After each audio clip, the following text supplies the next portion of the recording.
Hello friends, welcome to JK சமையல். இன்றைக்கி நம்ம செய்ய போகிற ரெசிபி என்னென்னா மட்டன் சுக்கா. இப்போ அந்த மட்டன் சுக்கா எப்படி செய்யலான்றதை பற்றி பார்க்கலாம். மட்டனை வந்து வேக வச்சு எடுத்துக்கணும். வேக வைக்கிறதுல ஒரு ப்ரெஷர் குக்கரில் 400 கிராம் மட்டன், இதில் ஒரு 1/4 ஸ்பூன் மஞ்சள் தூள் சேர்த்துக்கலாம், ஒரு டம்ளர் தண்ணி சேர்த்துக்கலாம், கூடவே ஒரு 1/4 ஸ்பூன் சால்ட் சேர்த்துக்கலாம்.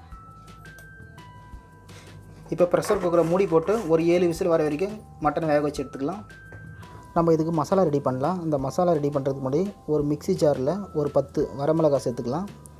அது கூட 2 ஸ்பூன் தனியா சேர்த்துக்கலாம், சீரகம் 1 ஸ்பூன், அடுத்தது மிளகு 1.5 ஸ்பூன், இது கூட சோம்பு 1 ஸ்பூன். இப்போ இது எல்லாத்தையும் நம்ம மிக்ஸி ஜாரில் பவுட்ரு பண்ணி எடுத்துக்கலாம். அடுத்தது ஒரு பேனில் நம்ம 1.5 டேபிள் ஸ்பூன் அளவுக்கு தேங்காய் எண்ணெய் சேர்த்துருக்கோம். மட்டன் சுக்காவுக்கு வந்து நம்ம தேங்காய் எண்ணெய் இல்லை நல்லெண்ணெய் சேர்த்துக்கலாம். இதில் நான் தேங்காய் எண்ணெய் சேர்த்துக்கிறேன். தேங்காய் எண்ணெய் போட்டு செய்யும்போது அது டேஸ்ட் ரொம்ப நல்லாயிருக்கும். நான் 1.5 டேபிள் ஸ்பூன் தேங்காய் எண்ணெய் சேர்த்துருக்கேன். இதில் நம்ம ஒரு பெரிய வெங்காயம் கட் பண்ணி வச்சுருக்கேன், அதை சேர்த்துடலாம்.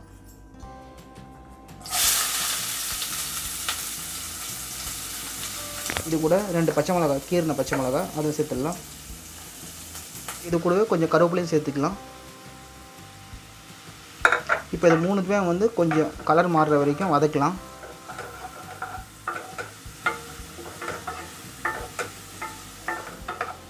இப்போ வெங்காயம் பொன்னிறமாக வதங்கிடுச்சு. இப்போ இதில் நம்ம 1 ஸ்பூன் இஞ்சி பூண்டு பேஸ்ட்டு சேர்த்துடலாம். இஞ்சி பூண்டு பேஸ்ட்டு சேர்த்துட்டு அது ஒரு 2 மினிட்ஸ் வரைக்கும் நம்ம வதக்கிக்கலாம். அதோட இஞ்சி பூண்டு பேஸ்ட்டோட பச்சை வாசனை போகிற வரைக்கும்.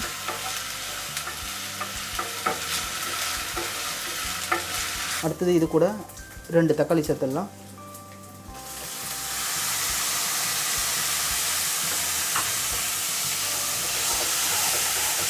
இப்போ இந்த தக்காளி கூட அடுத்து நம்ம மிக்ஸி ஜாரில் அரைச்சி வச்ச இந்த பவுடர் சேர்த்துக்கலாம். 1.5 டேபிள் ஸ்பூனு மசாலா பவுடர் சேர்த்துடலாம். இப்போ நல்லா மிக்ஸ் பண்ணிவிட்டு இப்போ தக்காளி வதங்கட்டும். இப்போ தக்காளி வதங்கின பிறகு நம்ம வேக வச்சுருக்க மட்டனை வந்து அந்த தண்ணியோடு சேர்த்துடலாம்.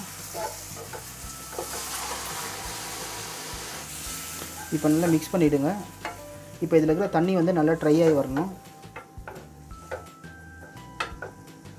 இப்போ தண்ணி ஓரளவுக்கு நல்லா ட்ரை ஆகிடுச்சு. இந்த ஸ்டேஜில் சால்ட் இருக்கான்னு செக் பண்ணிவிட்டு ஒரு 1/4 ஸ்பூன் அளவுக்கு சால்ட் சேர்த்துக்கோங்க. நம்ம கறி வேக வைக்கும் போது சால்ட்டு கொஞ்சம் சேர்த்துருக்கோம், அதனால் சால்ட்டு செக் பண்ணிவிட்டு ஒரு 1/4 ஸ்பூன் சேர்த்துக்கோங்க உங்கள் தேவைக்கு ஏற்ப. இந்த தண்ணி வந்து ஃபுல்லாக இன்னும் ட்ரை ஆகணும். இப்போ பாருங்கள், தண்ணி ஃபுல்லாக நல்லா ட்ரை ஆகிடுச்சு.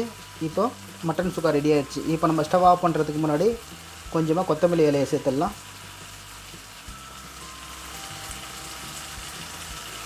அவ்வளோதான் ஃப்ரெண்ட்ஸ், சுவையான மட்டன் சுக்கா ரெடி ஆகிடுச்சு. இந்த வீடியோ பிடிச்சிருந்த வீடியோ லைக் பண்ணுங்கள், ஷேர் பண்ணுங்கள். நம்ம ஜேகே சமையல் சேனலை இதுவரைக்கும் நீங்கள் சப்ஸ்கிரைப் பண்ணலாம், மறக்காமல் சப்ஸ்கிரைப் பண்ணிக்கோங்க. கூட ஒரு பெல் பட்டனை ப்ரெஸ் பண்ணிங்கன்னா நம்மளோட ஒவ்வொரு அப்டேட்டை நீங்கள் மிஸ் பண்ணாமல் பார்க்கலாம். மீண்டும் அடுத்த வீடியோவில் சந்திக்கலாம். தேங்க்ஸ் ஃபார் வாட்சிங்.